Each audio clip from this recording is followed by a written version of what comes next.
পেশায় তিনি সঙ্গীত শিল্পী, কিন্তু সম্প্রতি তাকে নিয়ে আলোচনা হচ্ছে সম্পূর্ণ ভিন্ন কারণে। ব্রিটিশ গায়িকা ব্রোকারদের সম্প্রতি এক সাক্ষাৎকারে দাবি করেছিলেন তিনি চুটিয়ে প্রেম করছেন এক অশরীরীর সঙ্গে, আর এবার তিনি জানিয়েছেন ভূতের সঙ্গে সম্পর্কের কথা প্রকাশ্যে আনার ফলে তার সেই প্রেমিক নাকি বেজায় চটেছেন তার উপরে।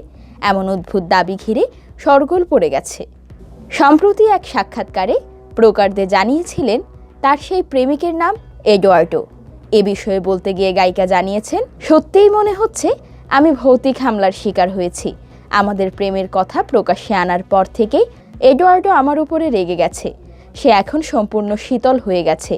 এর আগে তার উপস্থিতি আমি বুঝতে পারতাম উষ্ণ বাতাস বইতে শুরু করতেই, কিন্তু এখন ঠান্ডা বাতাস অনুভূত হওয়া শুরু হয়েছে। কেবল এইটুকুই নয়, বাথরুমের দরজায় বাষ্প দিয়ে আমি চলে যাচ্ছি, ধাঁচের লেখাও ফুটে উঠছে। সারা বাড়ি জুড়ে এডওয়ার্ডোর ছমছমে উপস্থিতি অনুভব করছেন ব্রোকারদে। তার কথায় সে যখন আমাকে স্পর্শ করছে মনে হচ্ছে হাড় পর্যন্ত বরফ হয়ে যাচ্ছে। আমি তার রাগকে অনুভব করতে পারছি, এমনকি রাগের জোরে সে আমাকে ধাক্কাও মেরেছে একবার। আপাতত হ্যালোইনেই ভরসা রেখেছেন এডওয়ার্ডোর প্রেমিকা ব্রোকারদে।